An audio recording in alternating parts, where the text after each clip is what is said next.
Hello everyone, Exow here, and today I want to talk to you about a system that I'm currently using to improve and get myself back into Hearthstone. It's actually journaling. Now before you close the video and jump onto the next one you want to watch, hear me out. So the reason I'm saying journaling is because it is actually a proven system to quickly adapt, learn and gather your thoughts on a given subject that you're working on. In the first part of the video we'll go over why journaling, and then in the second part we'll shortly go over what I'm currently doing in Hearthstone. So let's get into it. Okay, so let's talk about why you should journal and what the upside of it is. First off, it's to capture any thoughts you have, any observations you have, or any lessons that you learned. Easiest way to do this is just grab a notepad or a note-taking app and just jot it down. So what do you want to capture? Well, maybe during a match you have some thoughts about something that just happened, or this card that just came out of nowhere, it seemed. For example, for me, it's a lot of cards are new right now. So I write them down and I'll show you later in the video how I do that. Any observations you make, maybe certain combos you run into that are new to you, just jot them down. And lessons learned, so a match has ended and you got absolutely wrecked by a mage. What happened? Maybe if you recorded the match, you can look it back, review, see what your line of play was and make adjustments from there. So the next time you do that matchup, you may keep a card or play a bit more aggressive. Second reason you want to journal is to keep track of your progress, and it also gives you a nice visual representation of your progress over time. It can be very hard if you're in the grind to see if you're actually progressing or maybe regressing back into a previous state. If you can, for example, look back 2 or 3 weeks and see where you were then and the things you were thinking about, mistakes you were making, and you go like, man, I can't believe I had issues with that. Gives you a nice representation of where you are right now. So it's a good way to show yourself, look man, you are progressing. Another thing you can do is you can review your past journal entries, the things you were thinking about, the things you were struggling with. And this is a great way to give your brain the opportunity to make new connections and even gain a deeper level of understanding. So when Life Coach used to play Hearthstone, he streamed very interesting videos of him analyzing his plays. It could be very simple matches he had on the ladder. And something happened that he didn't quite understand, or he thought he could do better, and he would go back and watch it again, and he would analyze every single card played at what time and why, and see if there was a more optimal line maybe. And this allowed him A, to learn really quickly, and he still does that in other games, and B, also to adjust his gameplay to be even more optimal for every situation.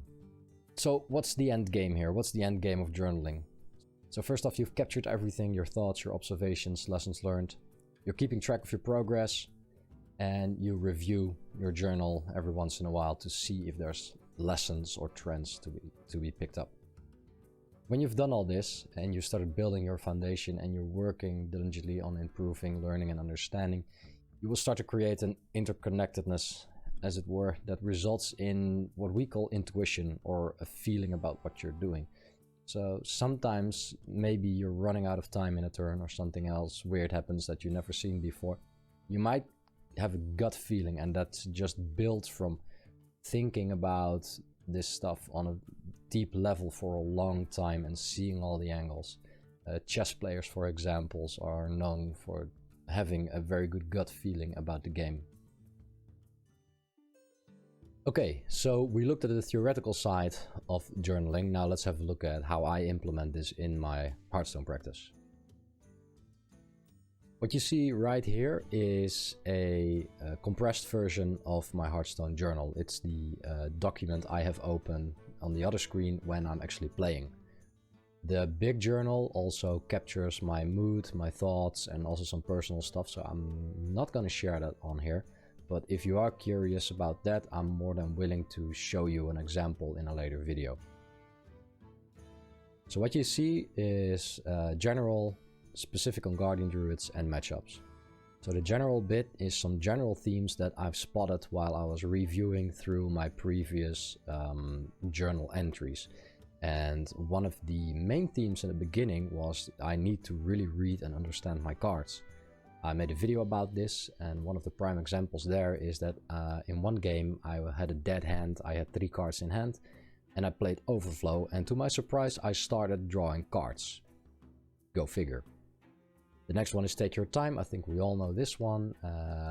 For multiple times I've played an 8 or 10 mana spell. Anubiseth Defender becomes free, or the Strongman becomes 0 mana. I press end turn and then spot the green 0 at the bottom of my cards, and I go, well, that's a shame. So take your time. The one that links into it is go over your options, think a few turns ahead. Well, I think that's logical. You plan out some lines of play in your head depending on what the opponent is doing at that time. But basically you have a game plan. I'm also trying to incorporate reading the hand of my opponent. I'm not real good at it yet, but it's something I'm working on. The next one I picked up as a tip on the internet is to focus on 1 or 2 decks. So currently my main focus is on Guardian Druid. I really enjoy it. I know the basics. I am nowhere near mastering it. And I'm looking for a second deck. So if you have any tips or any advice, let me know. Then the last bit I spotted, I think it was 2 days ago on my last stream, is to not overextend on the board. It happened multiple times to me now, where I was facing either a warlock or a warrior, and I had this nice board full of big minions and dragons and everything, and out comes Twisting Nether or Rumble. GG. End of game. Running out of steam and we're done.